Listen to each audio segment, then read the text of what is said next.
जय श्री कृष्णा। राधे राधे साथियों, आपका स्वागत है आप सभी का एक कदम आत्मा की ओर चैनल पर। हिंदू पंचांग के अनुसार मार्गशीर्ष माह के शुक्ल पक्ष की एकादशी को गीता जयंती मनाई जाती है। भगवान श्री कृष्ण ने महाभारत के युद्ध के दौरान कुरुक्षेत्र में अपने परम मित्र अर्जुन को गीता का उपदेश दिया था। आज के इस वीडियो में हम जानेंगे कि हमें इस दिन किस तरह से पूजन करना चाहिए। गीता जयंती के दिन हमें सुबह उठ करके अपने जल में गंगा जल मिला करके स्नान करना चाहिए और साफ स्वच्छ वस्त्रों को धारण करना चाहिए और पूजा का संकल्प करें।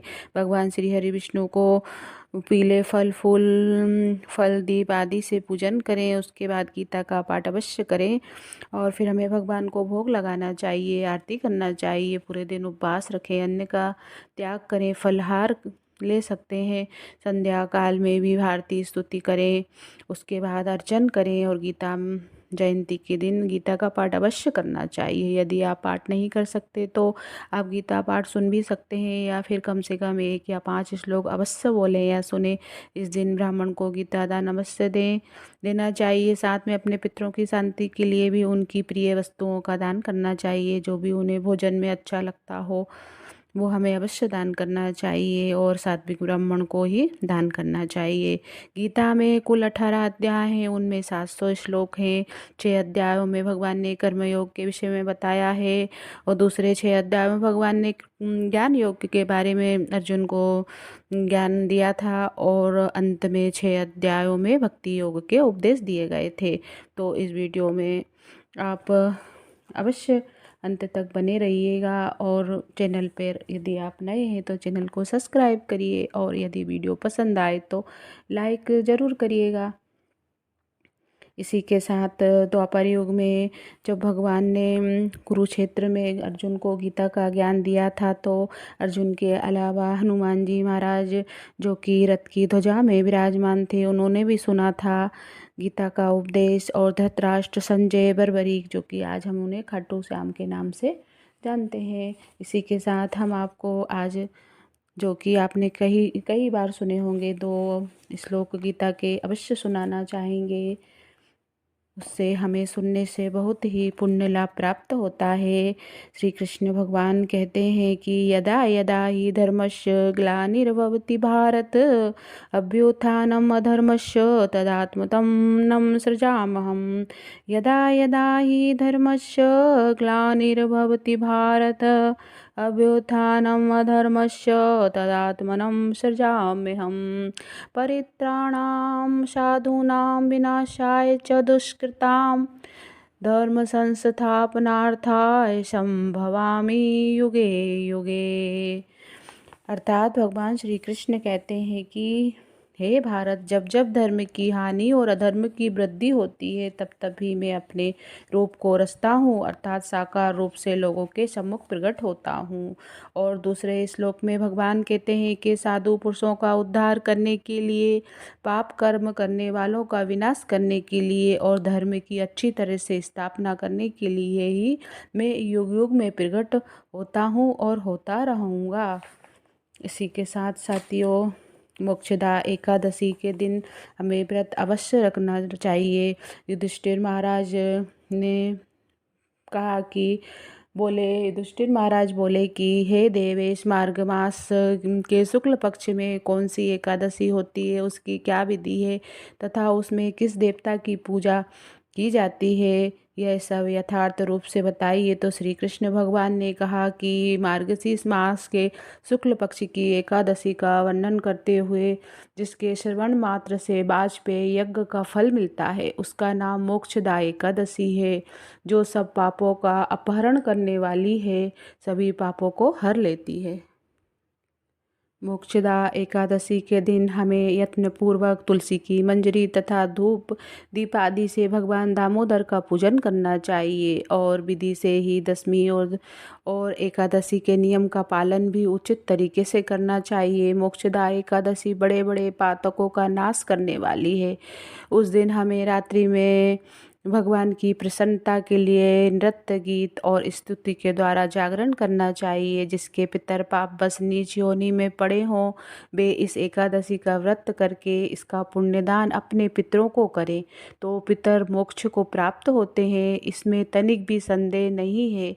और श्री कृष्ण भगवान युधिष्ठिर महाराज से बोले कि पूर्व काल की बात है, वैष्णवों से विभूषित परम रमणीय चंपक नगर में व्याख्यानस नामक एक राजा रहते थे और वे अपने प्रजा का पुत्र की भांति पालन करते थे। इस प्रकार राज्य करते हुए राजा ने एक दिन रात को स्वप्न में अपने पितरों को नीच योनि में पड़ा हुआ देखा। तो उन सबको इस अवस्था में देखकर राजा के मन में बड़ी ही ग्लानि हुई और वह बड़े ही दुखी हुए। और जब प्रातःकाल ब्राह्मणों से उन्होंने उस स्वप्न के का सारा हाल कहा और सुनाया और पूछा तो राजा बोले कि ब्राह्मणों ने मैंने अपने पितरों को नरक में गिरा हुआ देखा है। वे बार बार रोते हुए मुझसे यूँ कह रहे हैं कि तुम हमारे तनुज हो, तुम हमारे बेटे हो, हमारे पुत्र हो, इसलिए इस नरक समुद्र से हम लोगों का उद्धार करो, हमें निकालो। और इस रूप में मुझे पितरों के दर्शन हुए हैं और इससे मुझे चैन नहीं मिलता है। राजन ने ब्राह्मणों से कहा कि ब्राह्मण, हमें इससे जरा भी चैन नहीं मिलता है, हमने अपने पितरों को इस हाल में नरक में पड़े हुए देखा है और अब मैं क्या करूं, कहाँ जाऊं, मेरा हृदय रुंधा जा रहा है। और वह व्रत, वह तप और वह योग जिससे मेरे पूर्वजन, मेरे पितृ तत्काल नरक से छूट जाएं और छुटकारा पा जाएं, बताने की कृपा करें। तो राजा ने ब्राह्मणों से ऐसा पूछा तो वह ब्राह्मण से पूछने लगे कि मुझ बलवान तथा साहसी पुत्र के जीते जी मेरे माता पिता घोर नरक में पड़े हैं।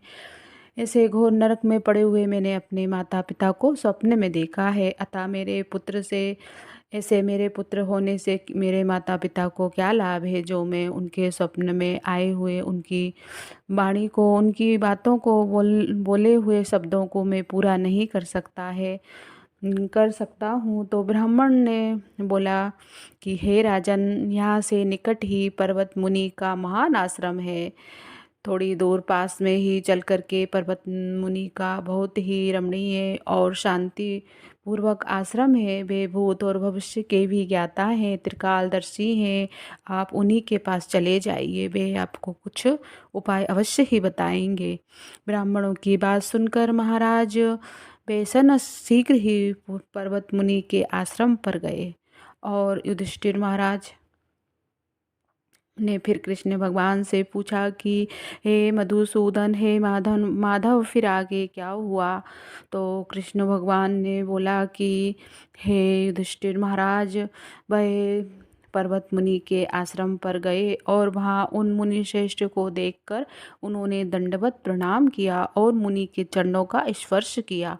मुनि ने भी राजा से राज्य के सातों अंगों की कुशलता पूछी। राजा बोले, स्वामिन, आपकी कृपा से मेरे राज्य के सातों अंग कुशल हैं, किंतु मैंने स्वप्न में देखा है कि मेरे माता पिता और मेरे सभी पितर लोग नरक में पड़े हुए हैं, घोर नरक की यातनाएं भुगत रहे हैं, बहुत पीड़ित हो रहे हैं। अतः बताइए कि किस पुण्य के प्रभाव से उनका वहाँ से छुटकारा हो सकता है, मैं उन्हें वहाँ से छुड़ा सकता हूँ।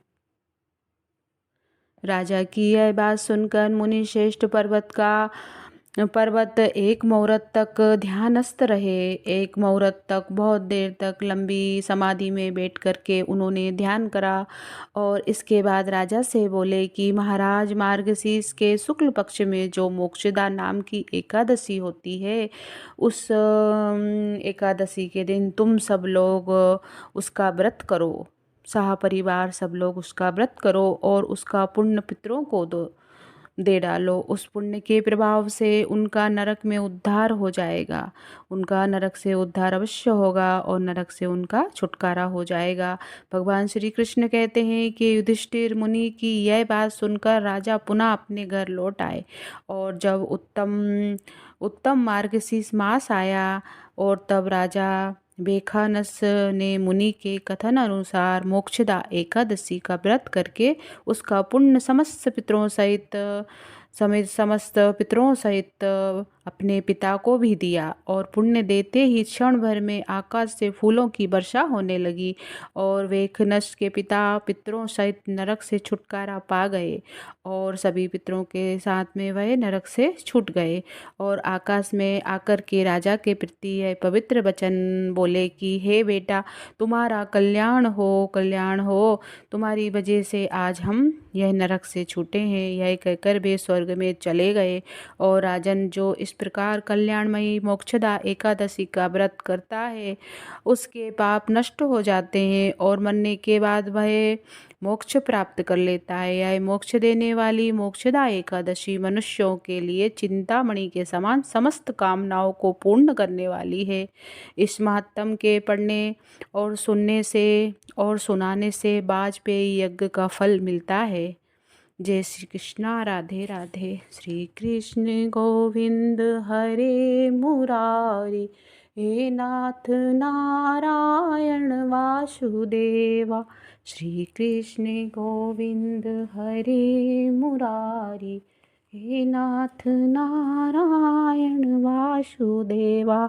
तो इस वीडियो में अंत तक बने रहने के लिए आप सभी का बहुत बहुत धन्यवाद। फिर मिलेंगे किसी और अन्य वीडियो के साथ। धन्यवाद।